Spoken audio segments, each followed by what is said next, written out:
Singaporean लक्सा करी या डिशचं नाव आहे। आपण आता येऊन पोहोचलोय सिंगापूरमध्ये, कारण सिंगापूरच्या सुद्धा खाद्य संस्कृतीमध्ये असे काही असंख्य प्रकार आहेत की तुम्ही इमॅजिनच नाही करू शकणार। म्हणजे आपलं एक साऊथ इंडियन पद्धतीचा इन्फ्लुएन्स त्याच्यावरती आहे, चायनीज आहे, नंतर चायनीज आणि मलेचं मिश्रणाची तिकडे इन्फ्लुएन्स झालेली आहे। परत फॉरेनर्स तिकडे खूप येतात, युरोपियन्स, त्यामुळे त्याही खाद्य संस्कृतीची तिकडे आपल्याला वेगवेगळ्या प्रकारात वापर केलेला त्यांच्या डिशेसमध्ये आढळतो। आणि एवढ्या सगळ्याच्या तिकडचा जो ऑर्चार्ड स्ट्रीट आहे, जिकडे कंप्लीट खाऊगल्ली पेक्षा पण मोठी स्ट्रीट अशी ती आहे, आणि अनेक वेगवेगळ्या प्रकारचे पदार्थ तिकडे खायला मिळतात, विच इज अनबिलिव्हेबल। पण सिंगापूर लक्सा करी ही तिथली स्पेशालिटी आहे। सिंगापूर लक्सा करी कशी बनवायची तुमच्या घरी हे आज मी तुम्हाला दाखवतो। त्याकरता आपण काय काय साहित्य घेतलंय सुरुवातीला ते पाहून घेऊ। साहित्यामध्ये आपण घेतलेलं आहे नूडल्स, त्याचबरोबर चिंबोरी, प्रॉन्स, नंतर माकुल किंवा स्क्विड, तसंच आपण घेतलंय टोफू, त्याचे क्यूब्स करून घेतलेले आहेत, थोडंसं नारळाचं दूध, नंतर आपण घेतलाय कांदा, गालंगल, लेमन ग्रास, आपल्याला त्याची पेस्ट बनवायची आहे। नंतर इकडे घेतलाय सुका प्रॉन्सचं पावडर, तसंच ओल्या प्रॉन्सची पेस्ट, नंतर लिंबाचा रस, पुदिन्याची पानं, तिखट, हळद, बारीक चिरलेला लेमन ग्रास किंवा चहाची पत्ती, तसंच बारीक चिरलेली ताजी लाल मिरची, धनेजिरं पूड आणि मीठ। साहित्य खूप वेगवेगळं आहे, पण अगेन हे सगळं साहित्य आपल्या अंगणात किंवा आपल्या घरी आपण अगदी हमखास ठेवतो। फक्त ह्याच्यात वेगळं असं आहे की ही ताजी लाल मिरची आपल्याकडे अगदी सहजासहजी मिळत नाही। जर का तुम्हाला मंडईत ही मिरची सापडली, ताजी लाल मिरची असते एकदम फ्रेश, ती जर का तुम्हाला सापडली तर ती डेफिनेटली तुम्ही घेऊन तुमच्या फ्रीजमध्ये ठेवा।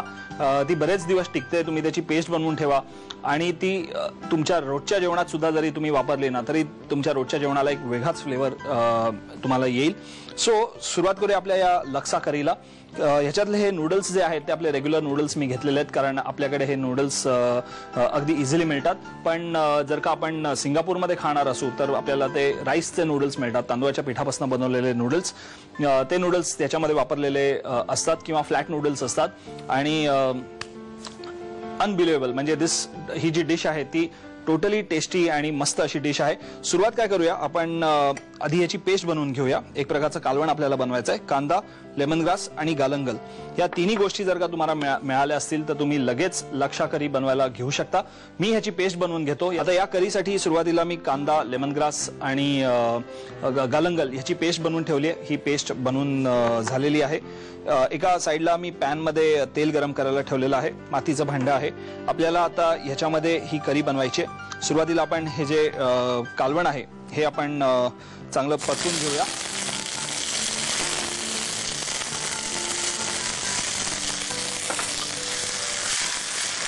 वाव, आपण ही चांगली आता पेस्ट जी आहे चांगली आपण परतून घेणार आहोत तेलामध्ये। आता ह्याच्यामध्ये अजून एक वैशिष्ट्य असं आहे की आपण ओल्या जवळ्याची पण पेस्ट वापरतोय, नंतर सुका जवळा जो असतो त्याचं सुद्धा आपण पावडर बनवतोय। सो या दोन्हीचा फ्लेवर्स आपल्याला ह्याच्यात मिळणार आहे। परत आपण प्रॉन्स, स्क्विड, नंतर आपल्याकडे जर का अजून काही फिश असेल, नंतर शिंपले असतील ते सुद्धा आपण या करीमध्ये घालू शकतो। कालवण आता चांगलं शिजून झालेलं आहे, त्याच्यामध्ये आपण आता घालणार आहोत थोडंसं हे नारळाचं दूध, आणि आपल्याला घालायचं आहे थोडंसं पाणी।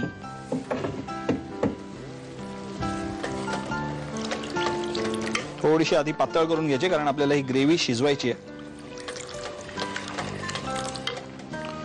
ओके, ते जरा चांगली उकळत ठेवूया आपण, आणि नंतर मग आपण त्याच्यामध्ये जे काही वेगवेगळं साहित्य आहे ते सगळं त्यामध्ये कुक करायचं आहे। 1-2 मिनिटात आपली ही ग्रेव्ही उकळेल। आपली करी आता मस्त उकळली आहे। Okay, first class. आता आपल्याला याच्यामध्ये हे बाकीचं सगळं साहित्य घालायचं आहे, पण तत्पूर्वी आपल्याला याच्यात घालायची ही पेस्ट, ओल्या जवळ्याची पेस्ट।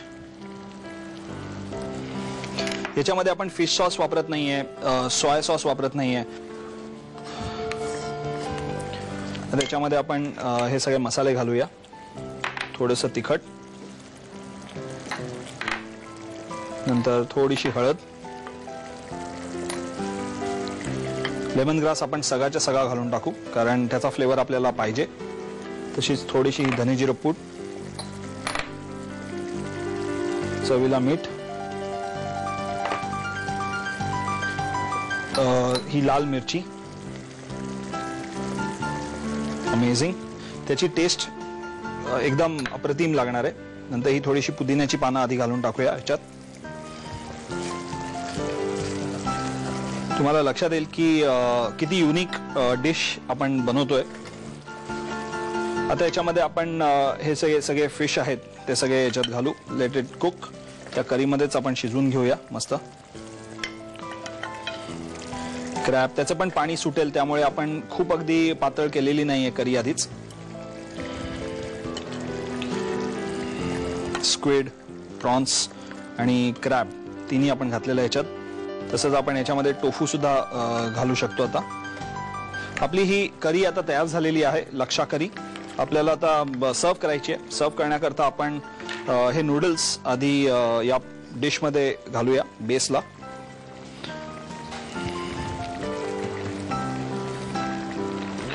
त्याच पेडा नूडल्स फक्त आपण शिजवून घेतलेले आहेत, पाण्यातनं उकळून घेतलेले आहेत. त्याच्यामध्ये थोडंसं तेल लावून थोडंसं मीठ घातलेलं आहे. दॅट्स इट, चवी करता. नंतर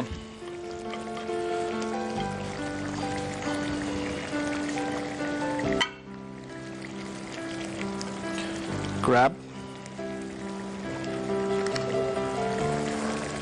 नंतर हे स्क्विड वगैरे आपण सगळे याच्यात घालून टाकू आता.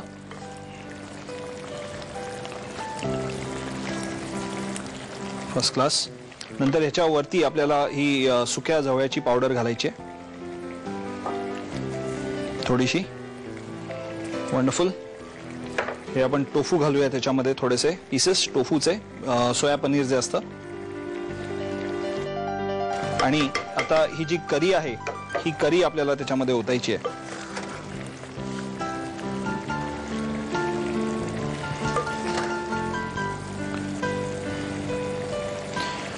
फ्लेवर्सला कसं इंटॅक्ट ठेवलेलं आहे हे तुमच्या लक्षात आलं असेलच. सर्व करताना आपल्याला ही ग्रेव्ही सुद्धा त्याच्यावरती ओतायची आहे. म्हणजे काय होईल की खाताना नूडल्स, त्याची ग्रेव्ही, थोडासा फिशचा पीस, नंतर ही पुदिन्याची पानं थोडीशी अजून फ्लेवर करता. थोडासा लिंबाचा रस आपण ह्याच्यावरनं घालूया, स्प्रिंकल करूया. That's it. वाव, सिंगापुरियन लक्सा करी आपली तयार झालेली आहे. तुम्ही कसली वाट बघताय? तुम्हाला जर का ही डिश आज बनवायची असेल तर तुम्हाला ह्याचं साहित्य आणि कृती जे आता दाखवतील ते नीट बघून घेणं आवश्यक आहे. ते जरा नीट बघा. सिंगापूर लक्सा करी बनवण्यासाठी लागणारं साहित्य: वाफवलेल्या नूडल्स, चिंबोरी, प्रॉन्स, क्रॅब्स, स्क्विड, नारळाचं दूध, टोफू, कांदा, गालंगल, सुक्या जवळ्याची पावडर, ओल्या जवळ्याची पेस्ट, लिंबाचा रस, पुदिना, तिखट, हळद, गवती चहा, ओल्या लाल मिरच्या, धने-जिरे पूड आणि मीठ.